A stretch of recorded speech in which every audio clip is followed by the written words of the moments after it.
Hello students, आज हम पढ़ेंगे भारत के भूआकृतिक प्रदेश। इसमें हम आज भारत का जो दक्षिणी पठार है प्रदेश है उसके बारे में हम पढ़ेंगे। पिछले 3 लेक्चर में हम भारत के जो 2 प्रमुख भूआकृतिक प्रदेश है जिसमें उत्तरी पर्वतीय प्रदेश और दूसरा जो है उत्तर का मैदान, इसका हम डिटेल में डिस्कस कर चुके हैं।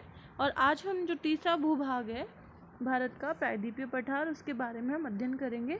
और इसके साथ ही साथ हम जो भारत में और भी जो पठारी क्षेत्र हैं, पर्वत पहाड़ियाँ हैं, उनका भी हम डिटेल में अध्ययन करेंगे। तो चलिए पढ़ते हैं हम भारत में दक्षिण का पठार। ये भारत का सबसे पुराना भूभाग है, या हम कह सकते हैं कि भारत में ये सबसे, या कह सकते हैं विश्व का सबसे प्राचीनतम भूभाग जो है उसका हिस्सा है। और ये भारत का विश्व का सबसे प्राचीनतम पठार है। और ये जो भूभाग है ये बना था आर्कियन काल में। और यहाँ पर जो चट्टानें मिलेगी वो भी सबसे पुरानी चट्टानें, यानी आर्कियन कल्प की चट्टानें हमें यहाँ पर देखने को मिलेगी। यहाँ की विशेषता एक और ये है कि यह भाग जो है ये भारत का सबसे दृढ़ भूखंड माना जाता है। और ये गोंडवाना लेन का भाग है। वैगनर की थ्योरी में हमने फर्स्ट ईयर में पढ़ लिया है कि गोंडवाना लैंड जो है बहुत ही प्राचीन भूखंड है, जो कि पेंजिया के 2 टुकड़े होने पर जो दक्षिणतम भाग था उससे मिलकर ये बना था। और जो दक्षिण का जो पठार है भारत में, ये भी गोंडवाना लैंड का ही भाग है। अक्सर आप लोगों से प्रश्न पूछ लिया जाता है कि विश्व का सबसे प्राचीनतम भूभाग कौन सा है। तो जो जो क्षेत्र गोंडवाना लैंड के भाग हैं वो सभी प्राचीनतम भूभाग के अंतर्गत आते हैं। भारत में ये भी सबसे प्राचीनतम भूभाग है। प्रारंभ में ऐसा माना जाता था कि यह जो दक्षिण का पठार है काफ़ी सुरक्षित क्षेत्र है भूकंप की दृष्टि से, परंतु कुछ ऐसी घटनाएं हुई, कुछ 2 भूकंप ऐसे आए जिनकी वजह से, इन घटनाओं के बाद से यह चीज़, इस बात पर प्रश्न चिन्ह लग गया कि वाकई में यह जो है भारत का दक्षिण का पठार जो है एक दृढ़ भूखंड है और भूकंप से सुरक्षित है, नहीं है। पर ऐसा वास्तव में उस जब कोयना और लातूर के भूकंप आया, तो जो कि कोयना महाराष्ट्र में और लातूर भी इसी क्षेत्र में आता है, तो यहाँ इन भीषण भूकंपों के बाद से इस चीज़ पर प्रश्न चिन्ह लग गया है कि यह क्षेत्र भी भूकंप से सुरक्षित नहीं है। अरावली, कैमूर, राजमहल और शिलांग की पहाड़ियाँ, ये सब पहाड़ियाँ भारत के जो दक्षिण पठार है या प्रायद्वीपीय पठार है इसकी उत्तरी सीमा बनाती है। इसको हम डायग्राम में देखेंगे बाद में। और यह जो भाग है इसका दक्षिणी छोर कन्याकुमारी है। कन्याकुमारी भारत का, या भारत की जो मुख्य भूमि है उसका दक्षिणतम बिंदु भी है। अब इस भाग में अगर हम बात करें तो इसमें हम देखेंगे कि इसके 2 भागों में इसको बांट सकते हैं। इसकी पूर्वी सीमा पूर्वी घाट कहलाती है, और पूर्वी तटीय मैदान भी हम इसको कह सकते हैं। पूरे तटीय मैदान जो है इसके जस्ट आगे विस्तार है इसका है। और दूसरा हम देख सकें कि पश्चिमी घाट वो भी इसी का भाग है। इसके पश्चिमी जो हिस्सा है, पश्चिमी किनारे वाला जो हिस्सा है भारत का, वो पश्चिमी घाट कहलाता है, पूर्वी भाग कहलाता है पूर्वी घाट।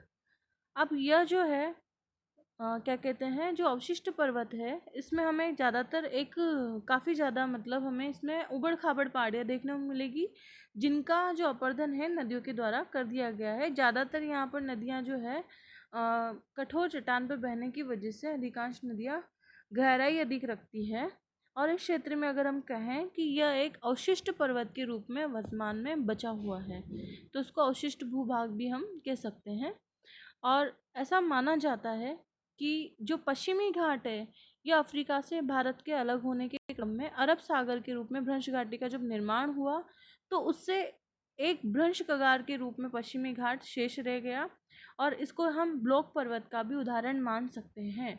ब्लॉक पर्वत का मतलब है, ब्लॉक पर्वत वह है जिसके दोनों ओर का भाग नीचे धंस जाता हो और बीच वाला जो भाग है एक पर्वत के रूप में शेष रह जाता है। तो इस प्रकार के उठे हुए भाग को हम क्या कहेंगे, ब्लॉक पर्वत कहेंगे। इसको हम आगे डिटेल में स्टडी करेंगे, अभी के लिए यह पर्याप्त है। प्रायद्वीपीय भारत का अगर हम बात करें तो जो पश्चिमी जो क्षेत्र है उसका ढाल तीव्र है और पूर्वी जो भाग है उसका ढाल मंद है। उसका कारण यह है कि जितनी भी भारत में जो अधिकांश नदियां हैं इनका जो अपवाह क्षेत्र है वो पूर्वी घाट की तरफ है, क्योंकि इसका ढाल मंद ढाल है, और जबकि पश्चिमी भाग में जो है उसका ढाल तीव्र है। इस कारण अधिकांश नदियां बंगाल की खाड़ी में पूर्वी भाग से होते हुए जल गिराती है, और नदियों के द्वारा अपर्दन के कारण इस भाग का काफ़ी ज़्यादा अपर्दन हो चुका है, इसलिए ढाल मंद रखता है। और पश्चिमी भाग जो है ब्लॉक पर्वत है। तीव्र ढाल रखता है। अब जो हम देखेंगे, यहाँ पर हम डायग्राम में देख सकते हैं कि देखिए आप, यहाँ पर विंध्यन पर्वत श्रेणी और इधर अरावली पर्वत श्रेणी, और साथ ही यहाँ पर राजमहल की पहाड़ियाँ, और जो है मेघालय का पठार यहाँ पर स्थित है। तो यहाँ पर छोटा नागपुर का पठार और साथ ही मेघालय का पठार, ये सब इसी के भूभाग माने जाते हैं और ये एक विशेष सीमा के रूप में ये मौजूद है। और इधर हम देखेंगे तो ये कहलाता है पश्चिमी घाट और ये कहलाता है पूर्वी घाट। ये पश्चिमी घाट है और पूर्वी घाट है। पश्चिमी घाट का ढाल अपेक्षाकृत तीव्र है, जो कि ब्लॉक पर्वत के रूप में मौजूद है, और जो कि पूर्वी घाट है इसका ढाल मंद है, क्योंकि जितनी भी नदियां हैं इनका मंद ढाल होने की वजह से इनका जो अपवाह होता है, इनका जो प्रवाह है, ये उत्तर मतलब क्या कहते हैं, उत्तर पश्चिम से दक्षिण पूर्व की ओर, इसलिए सारी नदियां अधिकांश कहाँ पर गिरती है, बंगाल की खाड़ी में। कुछ नदियां हैं जो अपवाद है, जो कि इस ढाल को काटते हुए अरब सागर में गिरती है, जिनमें नर्मदा और तापी नदी प्रमुख है। उसका कारण ये है कि ये नदियाँ दोनों किस में बहती है, भ्रंश घाटी में बहती है, इस वजह से ये इस क्षेत्र में खंबात की खाड़ी में गिरती है, अरब सागर का जो भाग है। अब इनमें सबसे पहली जो पहाड़ी है उसका हम चर्चा करें तो वो अरावली पर्वत है, जो कि इसका उत्तरी भाग है। यह एक अवशिष्ट पर्वतमाला है। यह भी विश्व के प्राचीनतम मोड़दार पर्वतों में से एक है, और यह जो पर्वतमाला है ये दिल्ली से लेकर गुजरात तक फैली हुई है, और अधिकांश इसका जो विस्तार है उदयपुर सिरोही वाले क्षेत्र में, यानी कि इसका जो चौड़ाई है राजस्थान के दक्षिण पश्चिमी क्षेत्र में अधिक है इसकी। अभी अगर हम बात करें कि जो अरावली पर्वत है इसका सर्वोच्च शिखर जो है गुरु शिखर है, और ये मध्यवर्ती भारत का भी सबसे ऊंचा शिखर है, यह हमें ध्यान। अगला जो भाग है ये दक्षिणी प्रायद्वीपीय पठार का पश्चिमी घाट हम इसको कह सकते हैं, इसको हम सह्याद्री श्रेणी भी कहते हैं। पश्चिमी घाट पर्वत जो है, जो कि फैला हुआ है गुजरात के दक्षिण छोर से लेकर सीधा केरल तक इसका विस्तार है। यह हिमालय पर्वत के बाद में दूसरी सबसे लंबी पर्वतमाला है भारत में। यह आपको ध्यान रखना है कि हिमालय पर्वतमाला के बाद में जो भारत में सबसे लंबी पर्वत श्रेणी है वो कौन सी है, सह्याद्री पर्वत श्रेणी, और इसकी जो लंबाई है 1500 किलोमीटर है। और पश्चिमी घाट का जो फैलाव है इसको हम ऐसे बता सकते हैं कि ताप्ती नदी घाटी से लेकर ये नीलगिरी पर्वत तक फैला है। ताप्ती नदी यहाँ पर है और नीलगिरी पर्वत दक्षिण के भारत के दक्षिणी भाग में। तो इतना लंबा, मतलब इसकी लंबाई इतनी अधिक है, और ये महाराष्ट्र, एमपी महाराष्ट्र और साथ ही साथ क्या कहते हैं कर्नाटका, गोवा और साथ ही साथ केरल, तमिलनाडु, इन क्षेत्रों में ये फैला हुआ है। और इसमें अगर हम इसकी विशेषताओं की बात करें तो इसको हम दो भागों में बांटते हैं, उत्तरी सह्याद्री और दक्षिणी सह्याद्री। और इस दोनों को, यानी उत्तरी सह्याद्री और दक्षिणी सह्याद्री को जो विभाजित करने वाली रेखा है वो क्या है, इसको, इन दोनों को विभाजित करने वाली जो प्रमुख जो अक्षांश है वो है 16 डिग्री अक्षांश। क्या है वो, 16 डिग्री अक्षांश है, जिसको दोनों को अलग करती है, उत्तरी सह्याद्री और दक्षिणी सह्याद्री को। अब जो है 16 डिग्री अक्षांश से ये गोवा के यहाँ पर पड़ता है, इसीलिए हम इसको कह सकते हैं गोवा के उत्तरी भाग में उत्तरी सह्याद्री, दक्षिणी भाग की ओर दक्षिणी सह्याद्री इसमें है। ये दोनों को विभाजित करने का काम करती है। अब यदि हम बात करें कि जो दक्षिणी सह्याद्री है इसका निर्माण भी मुख्यतः आर्कियन चट्टानों से हुआ है, यानी कि ये भी सबसे प्राचीनतम चट्टानें हैं।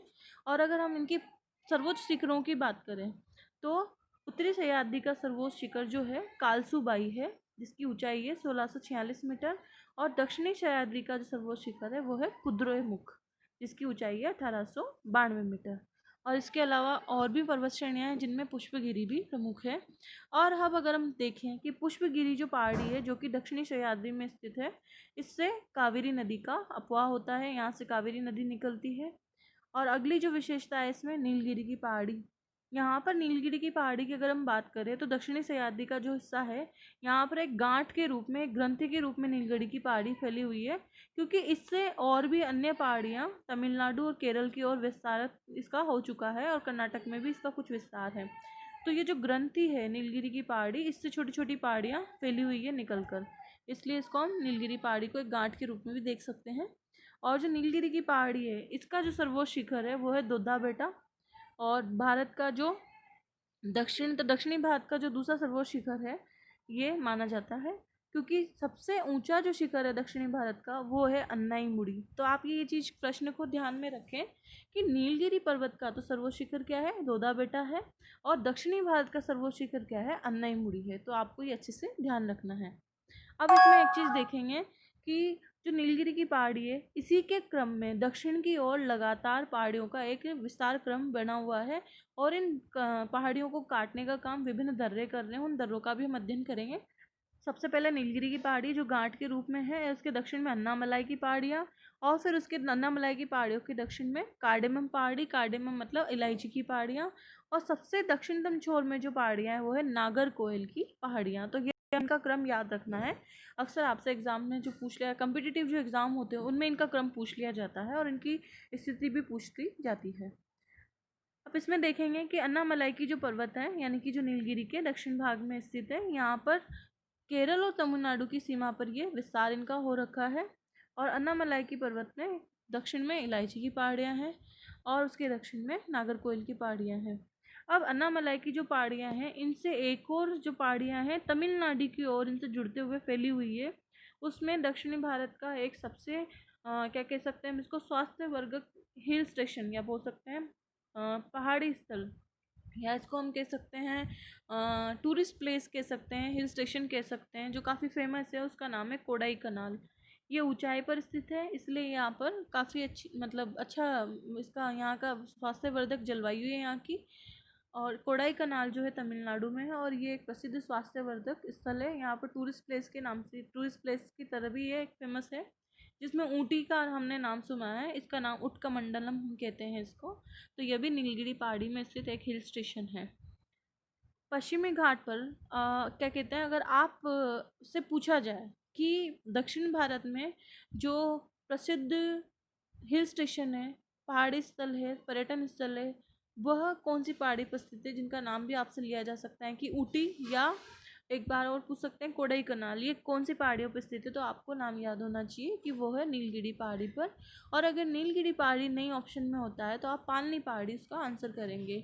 इसी क्षेत्र में पश्चिमी घाट में शरावती नदी है, एक शरावती नदी से एक विशाल जलप्रपात निर्मित होता है, जरसप्पा प्रपात। इसको गढ़सोपा प्रपात भी हम कह देते हैं। इसका जो नाम है महात्मा गांधी जलप्रपात भी रखा गया है, और ये भारत का सबसे ऊंचा जलप्रपात है। ये हमें याद रखना है कि जो शरावती नदी पर निर्मित प्रपात है गढ़सप्पा प्रपात, यह भारत का सबसे ऊंचा जलप्रपात है। और ये जो पहाड़ियाँ हैं जो दक्षिण भारत में फैली हुई है, इन पहाड़ियों को पश्चिमी घाट में 4 प्रमुख दर्रों का यहाँ पर विकास हो गया है। इन दर्रों के भी अक्सर नाम पूछ लिए जाते हैं, या अलग से आपसे लघुत्रात्मक जो प्रश्न होते हैं उनमें इनसे इनके बारे में पूछ लिया जाता है अक्सर। तो यहाँ पर जो प्रमुख दर्रे हैं इनमें थालघाट दर्रा, भौरघाट दर्रा, पालघाट दर्रा, सिंदकोटा दर्रा। थालघाट और भौरघाट दर्रे के बारे में हमने पिछले जो लेक्चर है उनमें भी थोड़ा सा डिस्कस किया था, और आज भी हम इसके बारे में थोड़ा सा पढ़ लेते हैं। थालघाट जो दर्रा है ये नासिक को मुंबई से जोड़ता है, यानी कि थालघाट और भौरघाट जो दोनों दर्रे हैं ये महाराष्ट्र में स्थित है, महाराष्ट्र राज्य में स्थित है। थालघाट दर्रा तो नासिक को मुंबई से जोड़ता है। नासिक बहुत बड़ा शहर है और मुंबई भी अपने आप में एक सिटी है। तो इन दो प्रमुख नगरों को, प्रमुख शहरों को जोड़ने वाला दर्रा है थालघाट दर्रा। और कोलकाता को मुंबई से भी यह जोड़ता है, क्योंकि कोलकाता से मुंबई जाने वाला मार्ग भी नासिक से होकर जाता है, ये भी हम कह सकते हैं। दूसरा दर्रा है भौरघाट दर्रा। यह मुंबई और पुणे को जोड़ता है, मुंबई और पुणे को जोड़ने वाला दर्रा है भौरघाट। और यहाँ से जो हाईवे निकलता है, नेशनल हाईवे 4 निकलता है। ये एक कम्पिटिटिव एग्जाम के लिए इंपॉर्टेंट क्वेश्चन है, इसको आप याद रख सकते हैं कि थालघाट दर्रा जो है उससे तो नेशनल हाईवे 3 निकलता है, और भौरघाट दर्रे से नेशनल हाईवे 4 निकलता है। तो आपसे अपोजिट क्वेश्चन भी पूछ लिया जा सकता है। नेशनल हाईवे 3 जो है किसको किससे जोड़ता है, नासिक को मुंबई से, जो कि थालघाट दर्रे से निकल रहा है। और हम ये भी कह सकते हैं नेशनल हाईवे 4 जो कि भौरघाट दर्रे से निकलता है वो मुंबई को पुणे से जोड़ता है। तो ये चीज़ आपको ध्यान रखनी है। दूसरा जो दर्रा है वह है पालघाट दर्रा। पालघाट जो दर्रा है नीलगिरी और अन्नामलाई पर्वतों के बीच में है। इसको हम डायग्राम से देखते हैं। नीलगिरी और अन्नामलाई पर्वतों के बीच में, यहाँ देखिए आप, नीलगिरी और अन्नामलाई पर्वत ये दोनों क्रमशः एक दूसरे के ऊपर और नीचे हैं। इन दोनों के बीच में जो दर्रा है वो है पालघाट दर्रा, यानी नीलगिरी और अन्नामलाई पर्वतों के बीच में जो दर्रा स्थित है वो है पालघाट दर्रा। एक और दर्रा है सिनकोटा दर्रा, इसको भी हम याद कर सकते हैं आराम से, बहुत सुविधाजनक दृष्टि से। यहाँ पर पहली जो 2 पहाड़ियाँ थी वो तो थी नीलगिरी और अन्नामलाई, और इन दोनों के बीच में जो दर्रा था वो था पालघाट। अब इसके बाद में जो 2 पहाड़ियाँ बचती है, जिनमें कार्डेमम पहाड़ियाँ और नागरकोइल पहाड़ियाँ, इन दोनों के बीच में जो दर्रा है, यानी कि जो कार्डेमम हिल्स और नागरकोइल जो हिल्स है, इन दोनों के बीच में जिस दर्रे का विकास हुआ उसका नाम है सिनकोटा दर्रा। पालघाट दर्रा जो है यह केरल राज्य में है, और ये दक्षिण भारत के 2 प्रमुख शहर कोच्चि जो कि केरल में है, और चेन्नई अपने आप में बहुत बड़ा महानगर है, इन दोनों को यह जोड़ता है। और सिनकोटा जो दर्रा है यह तिरुवनंतपुरम जो कि केरल की कैपिटल है और मदुरै, इन दोनों को जोड़ता है। तिरुवनंतपुरम और मदुरै इन दोनों को आपस में जोड़ता है। तो यहाँ पर हमने देखा कि बहुत सारे इंपॉर्टेंट क्वेश्चंस हो गए हैं जिनको हम याद रख सकते हैं, और कम्पिटिटिव एग्जाम की दृष्टि से भी ये क्वेश्चंस अपने आप में बहुत महत्व रखते हैं। अगला जो भाग है वो है पूर्वी घाट पर्वत। इस पर्वत श्रृंखला का विस्तार जो है तमिलनाडु यानी और उड़ीसा से लेकर तमिलनाडु क्षेत्र तक हुआ है। यह प्राचीन मोरदार पर्वत का अवशिष्ट रूप है। अवशिष्ट से मतलब ये है कि पहले ये एक प्राचीन मोरदार पर्वत के रूप में विकसित हुआ होगा, परंतु इतने लंबे समय में अनाच्छादन क्रिया के कारण, अपर्दन के कारण यह अवशिष्ट मतलब बचा हुआ रह गया है, इसलिए हम इसको प्राचीन मोरदार पर्वत भी, अवशिष्ट पर्वत भी कहते हैं। अब इस क्षेत्र में अगर हम बात करें तो इसका जो अपर्दन का कारण है वो यहाँ पर क्या है, बहुत सारी नदियों का ढाल और प्रवाह इस क्षेत्र में है, और यहाँ से अधिकांश नदियाँ पश्चिमी बंगाल यानी कि बंगाल की खाड़ी से जाके गिरती है, इसलिए इसका अपर्दन हो चुका है। और यहाँ की जो प्रमुख नदियाँ हैं उनमें गोदावरी और कृष्णा नदी प्रमुख है, जिन्होंने इनको काट कर काफ़ी हिस्सों में बांट दिया है। अब अगर हम बात करें तो इस घाट की, या फिर हम कह सकते हैं पूर्वी घाट की जो सबसे ऊंची चोटी है और सबसे ऊंचा जो शिखर है वो है विशाखापट्टनम में जो स्थित है। विशाखापट्टनम चोटी भी हम इसको कहते हैं, और इसका जो दूसरा सर्वोच्च शिखर है वो है महेंद्रगिरी। तो महेंद्रगिरी पर्वत भी पूर्वी घाट की दूसरी सबसे ऊंची चोटी है। अब अगर हम बात करें कि भारत के जो प्रमुख पर्वत हैं इनकी तो हमने चर्चा कर ली, परंतु इनके किनारों पर या छोटे छोटे कई सारे प्रायद्वीपीय पठार के आसपास आंतरिक पहाड़ियाँ भी फैली हुई है, इनका भी हमें अध्ययन करना है। इन आंतरिक पहाड़ियों में सतपुड़ा पर्वतमाला भी प्रमुख है। हमने नाम सतपुड़ा, ये भी विच्छिन्न पर्वतमालाएं हैं, और सतपुड़ा पर्वतमाला अपने आप में एक इम्पोर्टेंस रखता है क्योंकि यह एक ब्लॉक पर्वत है। यह भी क्या है, एक ब्लॉक पर्वत है। ब्लॉक पर्वत का उदाहरण हमने क्या देखा था, एक तो हमने पश्चिमी घाट को ब्लॉक पर्वत के रूप में पढ़ा है, और दूसरा क्या है सतपुड़ा पहाड़ी, क्योंकि सतपुड़ा पहाड़ी के दोनों ओर 2 घाटियाँ बनी हुई हैं। एक तो है नर्मदा घाटी, दूसरी ओर ताप्ती घाटी, यानी नर्मदा और ताप्ती दोनों नदियाँ भ्रंश घाटी में बहती है।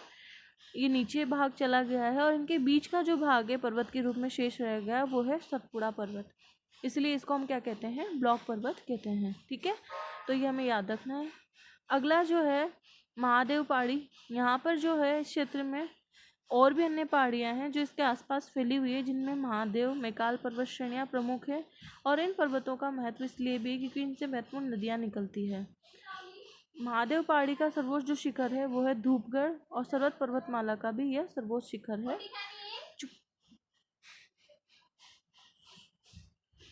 इसी अमरकंटक से मैकाल पहाड़ी के 3 किनारों में 3 नदियाँ जरूर निकलती है। अब इसमें यहाँ देखना है क्वेश्चन हमें कि यहाँ पर जो है अमरकंटक की पहाड़ियाँ, यहाँ से नर्मदा और सोन 2 प्रमुख नदियाँ निकलती है। अमरकंटक की पहाड़ी से 2 प्रमुख नदियाँ निकलती है, एक तो नर्मदा और दूसरी सोन। और यहाँ पर हमें ये भी देखना है मैकाल जो पहाड़ी है, मैकाल श्रेणी है, इस पहाड़ी से तीनों किनारों से, ये हम नहीं कह सकते पर्वत से, पर्वत के तीनों किनारों से 3 नदियाँ निकलती है, तो ये हमें ध्यान रखना है। अमरकंटक पहाड़ी से नर्मदा और सोन नदियाँ निकलती है और महानदी नहीं। अक्सर एग्जाम में पूछ लिया जाता है क्रम में कि अमरकंटक पहाड़ी से निकलने वाली नदियाँ नहीं है, तो आपको ऑप्शन में महानदी भी मिलेगा, परंतु हमें ये याद रखना है कि अमरकंटक पहाड़ी से नर्मदा और सोन नदियाँ निकलती है, ना कि महानदी। महानदी का जो दिशा है या जिसका स्थान है वो लगभग इसी पहाड़ी के समीप है, परंतु ये इससे नहीं निकलती है अमरकंटक पहाड़ी से। अब जो दूसरा है यहाँ पर सतपुड़ा पर्वत क्षेत्र में नदियाँ बहुत सारे वाटरफॉल्स बनाती है, झरने बनाती है। और नर्मदा नदी पर भी एक झरना बना हुआ है जिसको धुआंधार प्रपात भी कहते हैं। यह बहुत ही फेमस है, तो हमें ये चीज़ याद रखनी है कि नर्मदा नदी पर जो प्रपात बना है उसका नाम है धुआंधार प्रपात।